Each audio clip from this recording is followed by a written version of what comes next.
ನಮಸ್ಕಾರ. ಅವನಿ designs and ಕ್ರಿಯೇಷನ್ಸ್ಗೆ ಸ್ವಾಗತ. Friends, ನಾವು ಇವತ್ತು ಈ ರೀತಿ ಬ್ಲೌಸ್ ಪೀಸಿಂದ ಸೂಪರ್ ಆದ ಒಂದು ಮ್ಯಾಟನ್ನು ಮಾಡೋಣ. ಫ್ರೆಂಡ್ಸ್, ನೀವು ಯಾರೆಲ್ಲ ನಮ್ಮ ಚಾನಲ್ಗೆ ಸಬ್ಸ್ಕ್ರೈಬ್ ಆಗಲಿಲ್ವೋ ಸಬ್ಸ್ಕ್ರೈಬ್ ಮಾಡಿ, ಪಕ್ಕದಲ್ಲಿರೋ ಬೆಲ್ ಐಕಾನ್ನ ಪ್ರೆಸ್ ಮಾಡಿ. ಹಾಗೆ ನೀವು ನಮ್ಮ ಫೇಸ್ಬುಕ್ ಪೇಜಲ್ಲಿ ನಮ್ಮ ವಿಡಿಯೋವನ್ನು ನೋಡ್ತಾ ಇದ್ದರೆ ಪ್ಲೀಸ್ ಫೇಸ್ಬುಕ್ ಪೇಜನ್ನು ಕೂಡ ಫಾಲೋ ಮಾಡಿ ಅಂತ ಹೇಳ್ತಾ ಬನ್ನಿ ಇವತ್ತಿನ ವಿಡಿಯೋವನ್ನು ಸ್ಟಾರ್ಟ್ ಮಾಡೇ ಬಿಡೋಣ. ಈ ರೀತಿ ಬ್ಲೌಸು ಹೊಲಿಸಿಕೊಳ್ಳಲು ಬಾರದಂತಹ ಬ್ಲೌಸು, ಮತ್ತು ನಮಗೆ ಯಾವುದು ಅಂದರೆ ಕ್ವಾಲಿಟಿ ಚೆನ್ನಾಗಿದ್ದರೂ ಕೆಲವೊಂದು ನಮಗೆ ನಮ್ಮ ಸೀರೆಗೆ ಮ್ಯಾಚ್ ಆಗೋದಿಲ್ಲ, ಅಂಥದ್ದನ್ನು ನಾವು ಹೊಲಿಸ್ಕೊಳ್ಳೋಕ್ಕೆ ಬರೋದಿಲ್ಲ. ಸೊ ಅದಕ್ಕಾಗಿ ಸುಮ್ಮನೆ ಇಟ್ಟು ವಾರ್ಡ್ರೋಬಲ್ಲಿ ಇಟ್ಟು ವೇಸ್ಟ್ ಮಾಡೋಕ್ಕಿಂತ ಈ ರೀತಿಯಾಗಿ ಮ್ಯಾಟ್ ಮಾಡಿಕೊಂಡ್ರೆ ಊಟಕ್ಕೆ ಕೂರಲಿಕ್ಕೆಲ್ಲ ತುಂಬ ಚೆನ್ನಾಗಿ ಆಗುತ್ತೆ. ಸಖತ್ತಾಗಿರೋವಂಥ ಮ್ಯಾಟ್ ಮಾಡ್ತಾಯಿದ್ದೀನಿ. ಇದಕ್ಕೆ ಬೇಸಾಗಿ ನಾನೊಂದು ಟವಲನ್ನು ಕಟ್ ಮಾಡಿ ಇಟ್ಕೊಂಡಿದ್ದೀನಿ. ಈ ಕಡೆ ಎಡ್ಜ್ ಪೀಸ್ಗಳನ್ನು ಕೂಡ ಕಟ್ ಮಾಡಿ ಇಟ್ಕೊಂಡೆ. ಯಾಕೆ ಅಂತಂದರೆ ಆ ಪೀಸ್ ಇದ್ಬಿಟ್ರೆ ಸ್ಟಿಚ್ ಮಾಡೋದು ಸ್ವಲ್ಪ ಕಷ್ಟ ಆಗುತ್ತೆ ಅಂತ. ತುಂಬ ಯೂನಿಕ್ಕಾಗಿ ಇದೆ ಫ್ರೆಂಡ್ಸ್, ತುಂಬ ಚೆನ್ನಾಗಿ ಕಾಣಿಸುತ್ತೆ. ಈಗ ಏನು ಮಾಡೋಣ, ನಾವು ಒಂದು ಅಂದಾಜಲ್ಲಿ ಬಟ್ಟೆಯನ್ನು ಕಟ್ ಮಾಡ್ಕೊತ ಬರೋಣ. ಅಂದರೆ ಇಷ್ಟೇ ಬೇಕು ಅಷ್ಟೇ ಬೇಕು ಅಂತ ಏನಿಲ್ಲ. ನಾನಿಲ್ಲೊಂದು 1-2 ಇಂಚಿನಷ್ಟು ಬಟ್ಟೆಯನ್ನು ನಾನಿಲ್ಲಿ ಕಟ್ ಮಾಡ್ತಾಯಿದ್ದೀನಿ. ಸ್ವಲ್ಪ ಎಕ್ಸ್ಟ್ರಾ ಬಂದರೂ ಕೂಡ ಅಡ್ಡಿಲ್ಲ. ನೀವು ಹೀಗೆ ಒಂದೊಂದು ಇದರಿಂದ ನಿಮ್ಗೆ ಎಷ್ಟು ಬೇಕು ಅಂತ ಒಂದೇ ಸರಿಗೆ ಹೇಳೋಕ್ಕಾಗೋದಿಲ್ಲ. ಸೊ ನೀವೇನು ಮಾಡಬೇಕು, ಒಂದು 4-5 ಬ್ಲೌಸ್ ಪೀಸ್ ತೊಗೊಂಡು ಅಷ್ಟನ್ನು ಕೂಡ ಕಟ್ ಮಾಡ್ಕೊಂಬಿಟ್ರೆ ಬೆಸ್ಟ್ ಆಗುತ್ತೆ. ಹೀಗೆ 2-2 ಇಂಚಿನ ರೀತಿಯಲ್ಲಿ ಎಲ್ಲ ಬಟ್ಟೆಯನ್ನು, ಎಲ್ಲ ಬ್ಲೌಸ್ ಪೀಸನ್ನು ಕೂಡ ನಾನು ಕಟ್ ಮಾಡಿಕೊಂಡು ತೊಗೊಂಡು ಬರ್ತೀನಿ. ಆಮೇಲೆ ಏನು ಮಾಡಬೇಕು, ಹೇಗೆ ಸ್ಟಿಚ್ ಮಾಡೋದು ಮ್ಯಾಟನ್ನು ಅನ್ನೋದನ್ನು ನಾನು ನಿಮಗೆ ಹೇಳ್ಕೊಡ್ತೀನಿ. ನೀವು ಯಾವ ಊರಿಂದ ನಮ್ಮ ವಿಡಿಯೋವನ್ನು ನೋಡ್ತಾ ಇದ್ದೀರಾ ಅಂತ ಪ್ಲೀಸ್ ಕಾಮೆಂಟ್ ಬಾಕ್ಸಲ್ಲಿ ತಿಳಿಸ್ಲಿಕ್ಕೆ ಮರಿಬೇಡಿ. ಹಾಗೆ ನಿಮಗೆ ನೆಕ್ಸ್ಟ್ ಯಾವ್ಯಾವ ರೀತಿಯ ವಿಡಿಯೋಗಳು ಬೇಕು ಅಂತ ಕಾಮೆಂಟ್ ಬಾಕ್ಸಲ್ಲಿ ತಿಳಿಸಿ. ಬನ್ನಿ, ಇದಿಷ್ಟು ಕಟ್ ಮಾಡಿಕೊಂಡು ತೊಗೊಂಡು ಬಂದೇ ಬಿಡೋಣ. ನೋಡಿ, ಈಗ ಒಂದು ಬ್ಲೌಸ್ ಪೀಸ್ ಕಟ್ ಆಯಿತು. ಈಗ ಮತ್ತೆ ನಾನು ಎಲ್ಲದೂ ಕಟ್ ಮಾಡ್ಕೊಂಡು ಬರ್ತೀನಿ ಅಂತ ಅಂದೆ, ಬಟ್ ಇನ್ನೊಂದು ಮರ್ತೋಯ್ತಲ್ಲ, ಮೇಯ್ನ್ ಪೀಸನ್ನು ಕಟ್ ಮಾಡ್ಕೊಬೇಕು. ನಾನು ಇಲ್ಲೊಂದು ಸ್ಕ್ವಯರ್ ಪೀಸನ್ನು ಕಟ್ ಮಾಡ್ಕೊತಾ ಇದ್ದೀನಿ. ನಾನಿಲ್ಲಿ ಏನು ಮಾಡ್ತಾಯಿದ್ದೀನಿ, ರೆಡ್ ಕಲರ್ ಬಟ್ಟೆಯನ್ನು ತೊಗೊಂಡಿದ್ದೀನಿ. ಅಂದರೆ ಎದ್ದು ಕಾಣಿಸುತ್ತಲ್ಲ, ಅದಕ್ಕೋಸ್ಕರ ರೆಡ್ಡನ್ನು ತೊಗೊಂಡಿದ್ದೀನಿ. ಹೀಗೆ ಒಂದು ಸ್ಕ್ವಯರ್, ಯಾವ ಅಳತೆ ಬೇಕು ಅಂತ ಏನಿಲ್ಲ, ನಿಮಗೆ ಮಧ್ಯಕ್ಕೆ ಎಷ್ಟು ದೊಡ್ಡದಾಗಿ ಬೇಕೋ ಅಷ್ಟು ದೊಡ್ಡದಾಗಿ ನೀವು ಈ ರೀತಿಯಾಗಿ ಕಟ್ ಮಾಡ್ಕೊಬೋದು. ನಾನೊಂದು ಈ ಅಳತೆಯಲ್ಲಿ ಕಟ್ ಮಾಡ್ಕೊಂಡಿದ್ದೀನಿ. ಯಾವ ಅಳತೆಯೂ ಬೇಕಾಗಿಲ್ಲ, ನೀವು ಸಣ್ಣಕ್ಕೆ ಬೇಕಾದರೂ ಕೂಡ ಕಟ್ ಮಾಡ್ಕೊಬೋದು. ಈಗ ಮತ್ತೆ ಯಥಾ ಪ್ರಕಾರವಾಗಿ ಇದನ್ನು ಕಟ್ ಮಾಡಿಕೊಂಡು ತೊಗೊಂಡು ಬಂದಿರ್ತೀನಿ.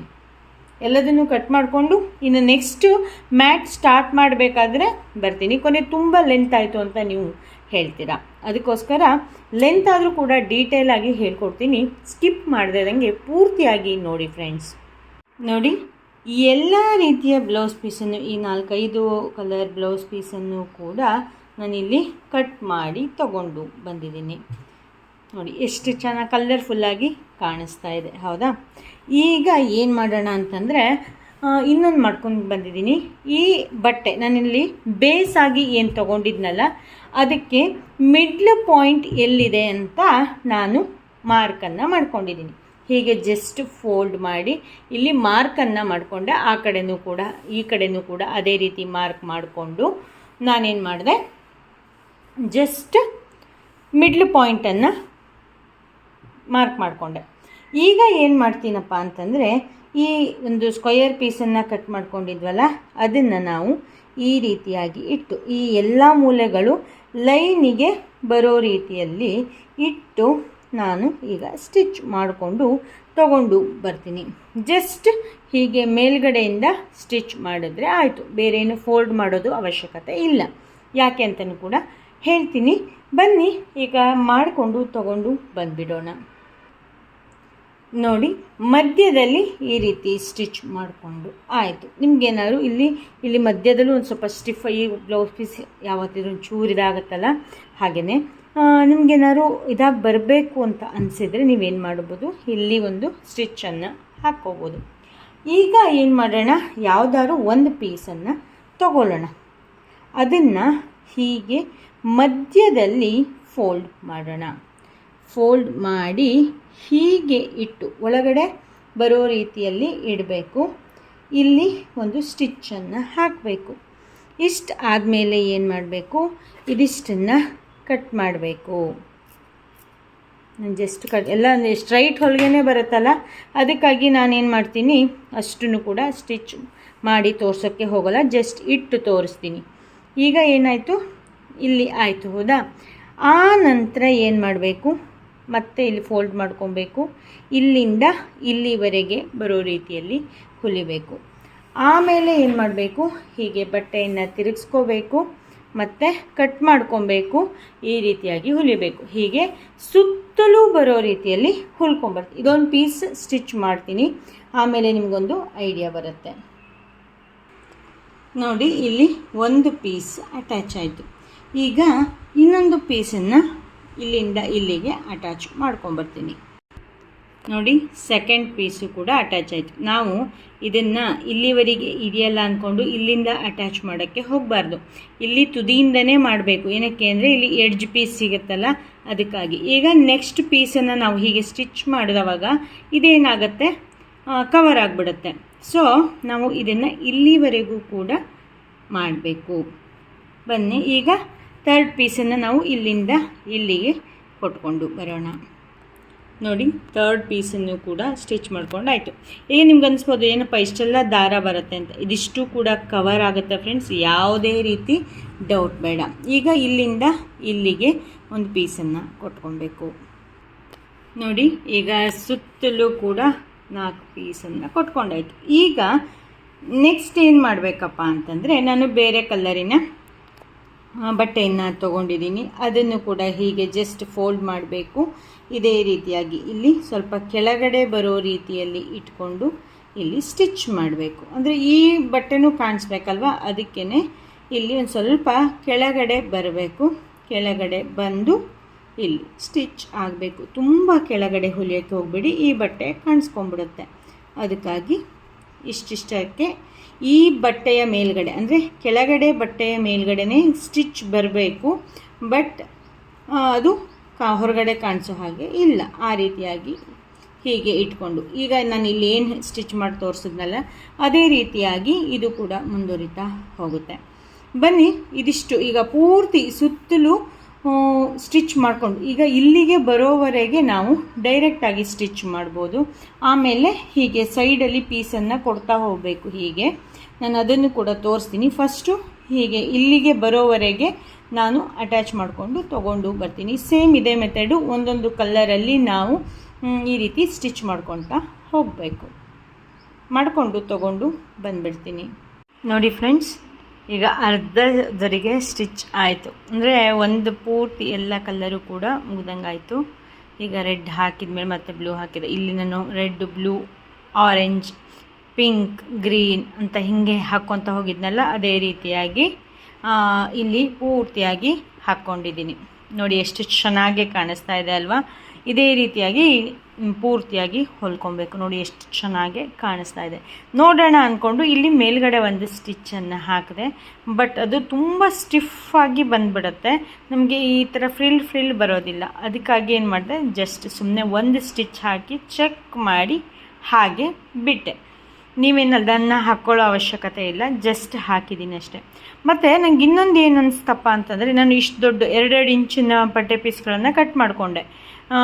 ನಿಮಗೆ ಇಷ್ಟು ಹಿಂಗೆ ಫೋಲ್ಡ್ ಮಾಡಿ ಹೊಲಿಲಿಕ್ಕೆ ಅಷ್ಟು ದೊಡ್ಡಗೆ ಯಾಕೆ ಬೇಕು ಅಂತ ನಿಮ್ಗೆ ಅನಿಸ್ಬೋದು. ಬಟ್ ನೋಡಿ ಇಷ್ಟಿಷ್ಟು ಜಾಗಗಳು ನಮಗೆ ಉಳಿಯುತ್ತೆ. ಆವಾಗ ನಾವು ನೆಕ್ಸ್ಟ್ ಬಟ್ಟೆಯನ್ನು ಇಲ್ಲಿಗೆ ಸ್ಟಿಚ್ ಮಾಡ್ತೀವಿ. ಆವಾಗ ಈ ಬಟ್ಟೆ ಮೇಲೆ ಬರುತ್ತೆ. ನಮಗೆ ಈ ಗ್ಯಾಪ್ ಇದೆಯಲ್ಲ ನೋಡಿ, ಇಲ್ಲೆಲ್ಲೂ ಕೂಡ ಗ್ಯಾಪ್ ಕಾಣಿಸ್ತಾ ಇಲ್ಲ. ನಮಗೆ ನಮ್ಮದು ಈ ಮೇನ್ ಕ್ಲಾತ್ ಏನಿರುತ್ತಲ್ಲ ಅದು ಮೇಲ್ಗಡೆ ಕಾಣಿಸ್ಬಾರ್ದು. ಇಷ್ಟು ಮೇಲ್ಗಡೆ ಇಷ್ಟು ಗ್ರ್ಯಾಂಡಾಗಿ ಸ್ಟಿಚ್ ಮಾಡಿಕೊಂಡು ಇಲ್ಲಿ ಹಿಂಗೆ ಚೂರು ಹಿಂಗೆ ಏನೋ ಫೋಲ್ಡ್ ಆದವಾಗ ಈ ಮೇನ್ ಕ್ಲಾತ್ ಕಲರ್ ಹೋಗಿರೋವಂಥ ಟವಲ್ ಕಂಡ್ರೆ ಯಾರಿಗಾರು ಖುಷಿ ಆಗುತ್ತಾ ಫ್ರೆಂಡ್ಸ್? ಇಲ್ಲ ಅಲ್ವಾ? ಅದಕ್ಕಾಗಿ ಅದು ಪೂರ್ತಿ ಕವರ್ ಮಾಡೋ ರೀತಿಯಲ್ಲಿ ನಾವು ಬಟ್ಟೆಯನ್ನು ಕಟ್ ಮಾಡಿಕೊಂಡು ಸ್ಟಿಚ್ ಮಾಡಬೇಕು. ತುಂಬ ಚೆನ್ನಾಗೇ ಬರ್ತಾ ಇದೆ. ಹೊಲಿಯೋಕ್ಕೂ ಕೂಡ ತುಂಬ ಟೈಮೇನು ತೊಗೊತಾ ಇಲ್ಲ. ಇಷ್ಟಿಷ್ಟು ದೊಡ್ಡ ದೊಡ್ಡ ಪೀಸನ್ನು ಕಟ್ ಮಾಡ್ಕೊಂಡಿರೋದ್ರಿಂದ ನೀವು ಕೂಡ ಒಮ್ಮೆ ಟ್ರೈ ಮಾಡಿ. ನಾನೀಗ ಪೂರ್ತಿ ಇದೇ ರೀತಿಯಾಗಿ ಸ್ಟಿಚ್ ಮಾಡಿಕೊಂಡು ತೊಗೊಂಡು ಬರ್ತೀನಿ.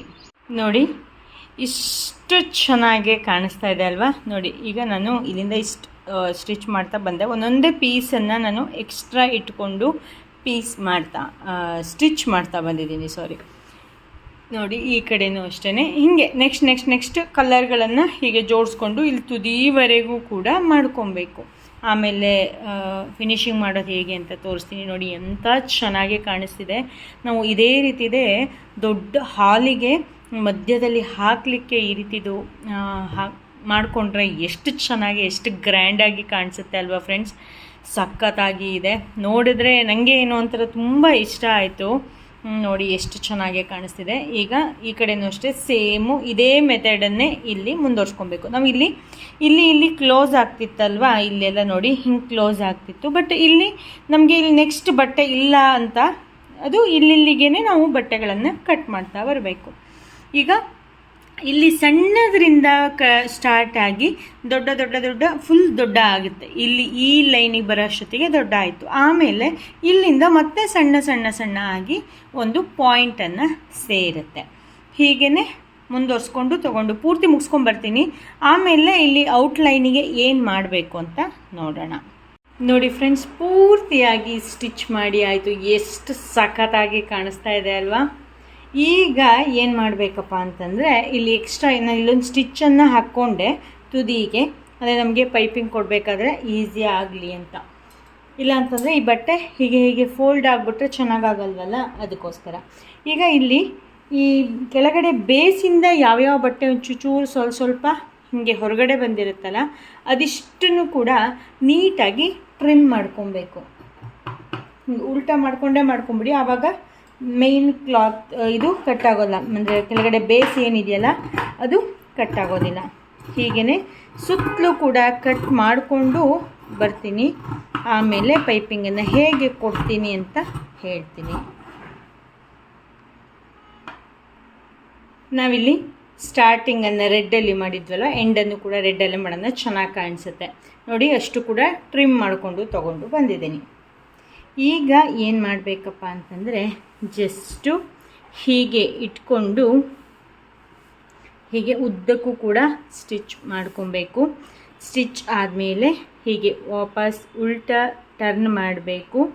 ಆಮೇಲೆ ಇಲ್ಲಿ ಫೋಲ್ಡ್ ಮಾಡಿ, ಇದಕ್ಕಿಂತ ಸ್ವಲ್ಪ ಅಗಲ ಇದ್ದರೂ ಕೂಡ ಚೆನ್ನಾಗಾಗುತ್ತೆ.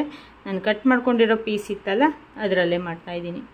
ನೋಡಿ ಈ ರೀತಿ ಬರೋ ರೀತಿಯಲ್ಲಿ ಸ್ಟಿಚ್ ಮಾಡ್ಕೊಬೇಕು. ನಾರ್ಮಲ್ ಪೈಪಿಂಗ್ ಕೊಡೋ ರೀತಿಯೇ ಸುತ್ತಲೂ ಕೂಡ ಸ್ಟಿಚ್ ಮಾಡಿಕೊಂಡು ತೊಗೊಂಡು ಬರ್ತೀನಿ. ಆಮೇಲೆ ಫೈನಲ್ ಲುಕ್ ಯಾವ ರೀತಿ ಕಾಣಿಸ್ತಿದೆ ಅಂತ ಹೇಳ್ತೀನಿ. ಮತ್ತು ಇನ್ನೊಂದು ಮಾಡಬೇಕಾಗಿತ್ತು, ಅದನ್ನು ಏನು ಮಾಡಬೇಕು ಅನ್ನೋದನ್ನು ಕೂಡ ಹೇಳ್ತೀನಿ. ನೋಡಿ ಪೂರ್ತಿಯಾಗಿ ಆಗಿದೆ. ಎಷ್ಟು ಸಖತ್ತಾಗಿ ಕಾಣಿಸ್ತಾ ಇದೆ ಅಲ್ವಾ ಫ್ರೆಂಡ್ಸ್?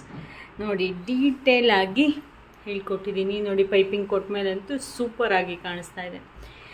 ಈಗ ನಾನು ಆವಾಗ ಇನ್ನೊಂದು ಮಾಡಬೇಕಾಗಿತ್ತು, ಆಮೇಲೆ ಹೇಳ್ತೀನಿ ಅಂತ ಅಂದೆ. ನಾವೀಗ ಇಷ್ಟು ದೊಡ್ಡದಾಗಿ ಮಾಡ್ಕೊಂಡಿದ್ವಲ್ಲ, ಫುಲ್ಲು ಕೂತ್ಕೊಂಡು ಆರಾಮಾಗಿ ಊಟ ಮಾಡ್ಬೋದು, ಅಷ್ಟು ದೊಡ್ಡಕ್ಕಾಗಿದೆ ಇದು.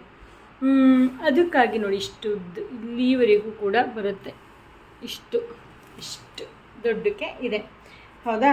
ಈಗ ಇಷ್ಟು ದೊಡ್ಡಕ್ಕೆ ಮಾಡ್ಕೊಂಡವಾಗ ನೋಡಿ ಹಿಂಗೆ ಮಧ್ಯೆ ಹೀಗೆ ಎದ್ದು ಹೋಗೋ ಚಾನ್ಸ್, ಬಟ್ಟೆಗಳು ಹೀಗೆ ಎದ್ದೆದ್ದು ಹೋಗುತ್ತಲ್ಲ, ಅದಕ್ಕಾಗಿ ಏನು ಮಾಡ್ಬೋದು, ಇಲ್ಲಿಂದ ಹೀಗೆ ಉದ್ದಕ್ಕೂ ಒಂದು ಸ್ಟಿಚ್ಚನ್ನು ಹಾಕ್ಕೊಬೋದು. ಆವಾಗ ಚೆನ್ನಾಗಿ ಕಾಣಿಸುತ್ತೆ. ಮೀನ್ಸ್ ಚೆನ್ನಾಗೇ ಕಾಣಿಸುತ್ತೆ ಅನ್ನೋದಕ್ಕಿಂತ ಇದು ಯಾವುದೂ ಕೂಡ ಆ ಕಡೆ ಈ ಕಡೆ ಅಲ್ಲಾಡೋದಿಲ್ಲ. ಅದಕ್ಕಾಗಿ ಕೊನೆಗೆ ಇದರೊಳಗಡೆ ತುಂಬ ಡಿಸೈನನ್ನು ಮಾಡ್ಬೋದು. ನಾನು ಬೇರೆ ಡಿಸೈನ್ಗಳನ್ನು ತೋರಿಸ್ತೀನಿ. ನಿಮಗೆ ಇದು ಇಷ್ಟ ಆಯಿತು ಅಂತ ಅಂದ್ಕೊತೀನಿ. ಇಷ್ಟ ಆದರೆ ಲೈಕ್ ಮಾಡಿ, ಶೇರ್ ಮಾಡಿ, ಕಾಮೆಂಟ್ ಮಾಡಿ ಪ್ಲೀಸ್. ಇಷ್ಟು ಕಷ್ಟಪಟ್ಟು ನಿಮಗೋಸ್ಕರ ಈ ಮ್ಯಾಟನ್ನು ಸ್ಟಿಚ್ ಮಾಡಿದ್ದೀನಿ ಫ್ರೆಂಡ್ಸ್. ಎಲ್ಲರಿಗೂ ಕೂಡ ಶೇರ್ ಮಾಡಿ. ಎಲ್ಲರಿಗೂ ನೋಟಿಫಿಕೇಷನ್ ಹೋಗ್ತಾ ಇದೆಯೋ ಇಲ್ಲೋ ಅನ್ನೋದೇ ಡೌಟ್ ಆಗಿದೆ. ನಿಮಗೆ ಪ್ಲೀಸ್ ಎಲ್ಲರಿಗೂ ಶೇರ್ ಮಾಡಿ, ಆದಷ್ಟು ಕಾಮೆಂಟ್ ಮಾಡಲಿಕ್ಕೆ ಟ್ರೈ ಮಾಡಿ ಫ್ರೆಂಡ್ಸ್. ಹೆಂಗಿದೆ ಮಾಡಿರೋ ಕೆಲಸ, ಹೇಗಿದೆ ಅನ್ನೋದನ್ನು ದಯಮಾಡಿ ತಿಳಿಸಿ. ತುಂಬ ಇಷ್ಟಪಟ್ಟು ಮಾಡಿದ್ದೀನಿ. ಬ್ಲೌಸ್ ಪೀಸನ್ನು ಸುಮ್ಮನೆ ವಾರ್ಡ್ರೋಬಲ್ಲಿ ತುಂಬಿ ಒಂದು ಚೀಲದಲ್ಲಿ ತುಂಬಿಡೋದಕ್ಕಿಂತ ಈ ರೀತಿಯಾಗಿ ಮಾಡಿಕೊಂಡ್ರೆ ತುಂಬ ಚೆನ್ನಾಗಿ ಕಾಣಿಸುತ್ತೆ. ಇಷ್ಟ ಆದರೆ ಲೈಕ್ ಮಾಡಿ, ಶೇರ್ ಮಾಡಿ, ಕಾಮೆಂಟ್ ಮಾಡಿ. ನೀವಿನ್ನೂ ನಮ್ಮ ಚಾನಲ್ನ ಸಬ್ಸ್ಕ್ರೈಬ್ ಆಗದೆ ನೋಡ್ತಾ ಇದ್ದರೆ ಪ್ಲೀಸ್ ಸಬ್ಸ್ಕ್ರೈಬ್ ಮಾಡಿ ಅಂತ ಹೇಳ್ತಾ ಇವತ್ತಿನ ವಿಡಿಯೋನ ಇಲ್ಲಿಗೆ ಮುಗಿಸ್ತೀನಿ. ಹಾಗೆ ನೀವು ನಮ್ಮ ಫೇಸ್ಬುಕ್ ಪೇಜನ್ನು ಕೂಡ ಫಾಲೋ ಮಾಡಲಿಕ್ಕೆ ಮರಿಬೇಡಿ. ಪ್ಲೀಸ್ ಕಾಮೆಂಟ್ ಮಾಡಿ ಹೇಗಿದೆ ಅಂತ.